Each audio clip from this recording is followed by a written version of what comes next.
So this is where I first grew up. So I lived right on the top. Flower.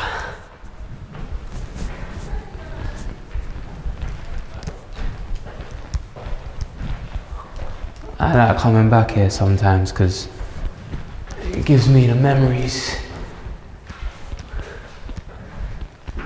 of growing up with the whole fam. Mum, dad, little bro.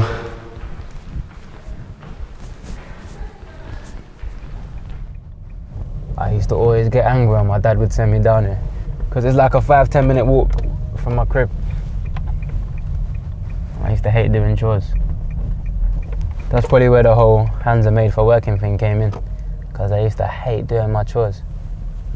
And they'd always look at me and say, yo, like, look, these 2 hands that you got, they're for working. I was like, Dad, I don't really want to work now. Trying to look for the supermarket, man. It's all about the supermarket. Don't tell me they ain't got supermarket. Gentrification, gone too far. Jeez. This is what was the one. Back in the day it was like 75p, look at that, £1.10. Mad. 75p, bruv. I used to love these things as well. Choco dips. I ain't had this since I was a youth.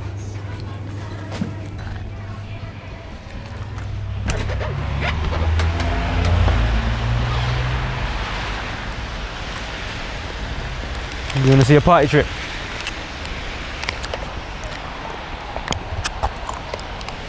That's what you learn in the ends, bruv.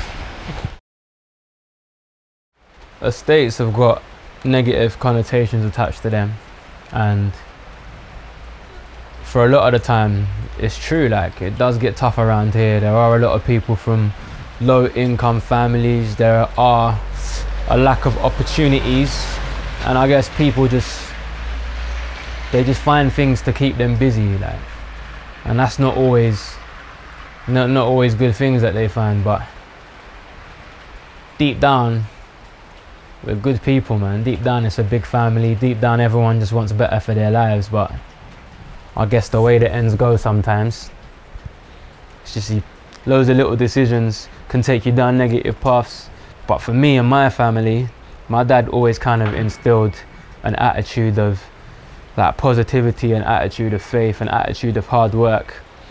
He was up at kind of like 5 a.m, left for work at 6, come back at 6, and I just always saw him hustling. So from young I always knew that there was another way. I always knew that like I could do something legal, I can do something I enjoy, work really hard at it, and maybe one day achieve some great things.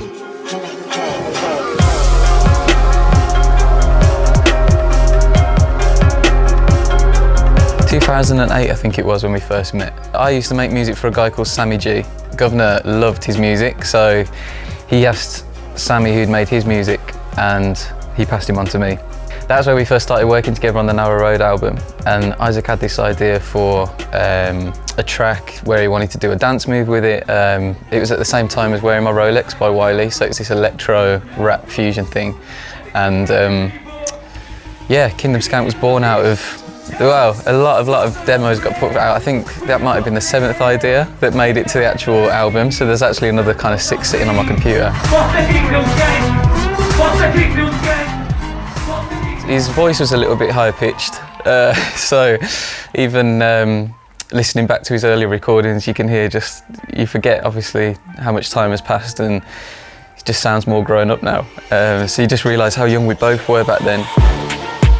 Yo, right now everything bossy, so I came with a humble pie. When I pick up the mic, better watch man closely.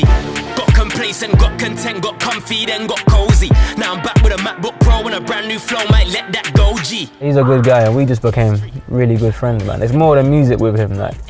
It's always good to have like one person that you're on the same wavelength with. And we've kind of gone through the stages of life at similar times.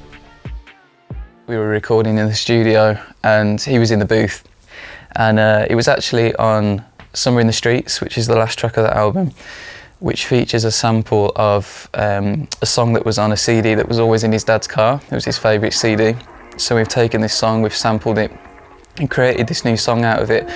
The song is incredible. The verses, he's brutally honest with his feelings of how he felt when he lost his dad, how his mum's feeling, how his wife's been there. What we've also included in the track is a voicemail from his friend Daisy, who he mentions in the song as well. So, as well as his dad, 5 months after that, one of his best friends passed away in her sleep very suddenly, and he came out the booth after recording the final lyrics for Summer in the Streets, and I was in tears, like, before he even got out of the booth. It was the first time that I realised, like, that it really hit home what he'd been through. At the same time, I was reminded of all of the good times that we've also had this year. Like, there's been tours, there's been gigs, obviously the recording process, we've had a lot of laughs. I was reminded of all of that amongst getting the clearest picture, you know, of the pain that he'd been through. How did he manage to still remain himself, even through all of this stuff? The reality is, I'm a man that struggles to communicate in normal conversation. So writing lyrics is therapy for me. So this whole process of writing down my thoughts, my feelings, my emotions, how I deal with stuff, is therapeutic, it's liberating, it's freeing. And I'm grateful to God that I've got the gift to do that. Yeah, new single. Okay. The idea of making an art gallery out of stuff that was important to his dad would almost make the album into like a tribute to his dad, but in a way that makes it feel like all the individual objects are important, that they tell a story about the type of man that he is and how that relates to Guvna as an individual. I wanted to do the best job out of it so that, you know, the person who sees it and obviously listens to the music gets a feeling, and it goes hand in hand with the entire theme of the album. I want people who are browsing it to feel nostalgic. They won't necessarily know his situation, but it should make them put themselves into the mind of the person who's writing the raps. And I think that's the whole thing about rap, right? And music in general. It's a bit of escapism. So hopefully they'll get immersed in what he's saying and how he's referencing anything that references his dad, his family and stuff like that. It'll feel more real to them because they have these images inside here that have meaning in and of themselves. It's beautiful, don't it, though, isn't it? Sonny Bratton. And did you go for a day, Mike? Coffees? 3. These are pretty up-to-date versions. A bit more.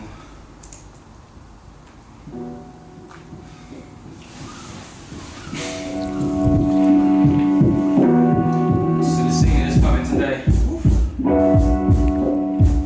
he's gonna fit in on the chorus of this one. Memories we had. Now when I first got sponsored by Adidas, we were the same size. So I used to give you all the trainers that I didn't like.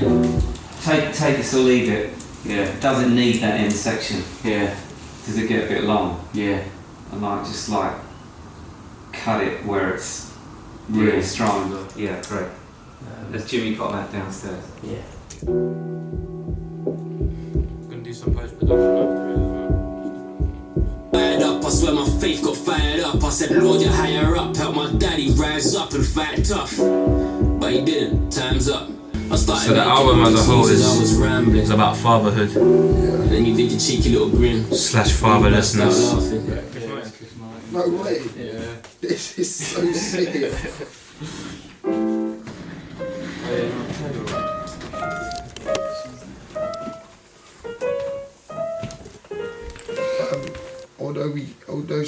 Although we get Melody is bad. Yeah.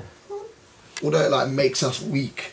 There's like cliche words I want to go to, but I don't want to go there. Like some days we'll break, but that don't make it wrong. Yeah. Some days we'll break, but that don't.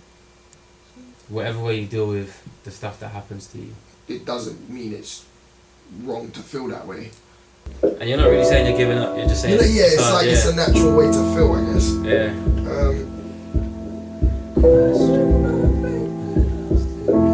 I really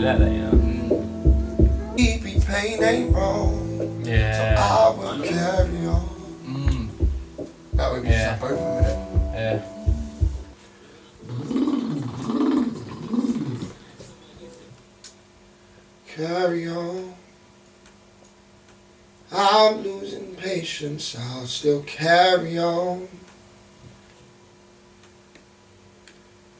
Nobody told me it would take this long. Questioned my faith and where my pain belongs. But maybe pain ain't wrong. Sorry, do that again. Very uncertain.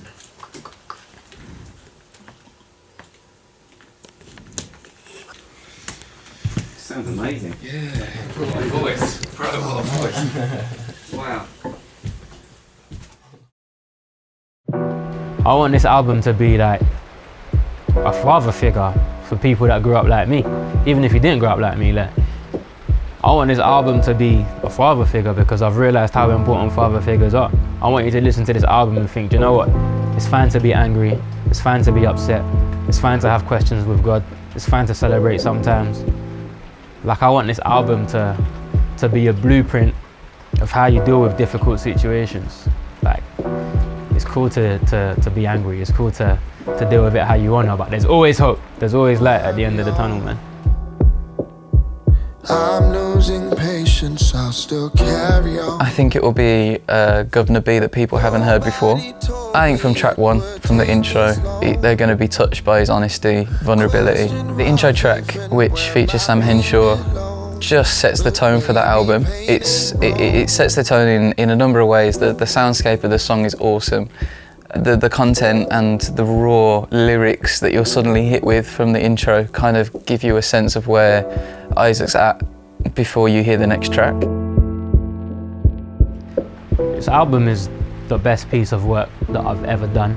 And I know that everyone says that before they put something out, but it genuinely is. It's like 100% honest, 100% authentic, 100% real. I'm not making music that I think people want to hear. I'm making music that's my life, like that's my experiences, that's like pain and that's hurt, that's joy, there's passion there, do you know what I mean? And there's so much conviction in what I'm saying, like I really believe these lyrics, I really believe these words. Whether you've gone through similar things or not, I think you're going to be blessed, touched, challenged just by the journey of the album and the content and the stuff you're going to hear. I think a lot of people are going to be really influenced by this album. Right now I'm so comfortable as an artist, like I'm so comfortable as a person because I've been through something that makes me realise that life is short, so I've got no time to be pretending to be someone I'm not. I just want to make real, honest stuff. Like I feel like people that listen to my earlier stuff just view me as like teenage entertainment, do you know what I mean? But like I'm not teenage entertainment, I'm a man that goes through stuff and that has grown, so I'm gonna put that in my music. I've got the heart of a king, my dad raised the bar, got a shout out to him. Big man. How long we been defying odds, guys wanna talk like I ain't been getting hard for a minute. Can't back down, part of a rich history, check the back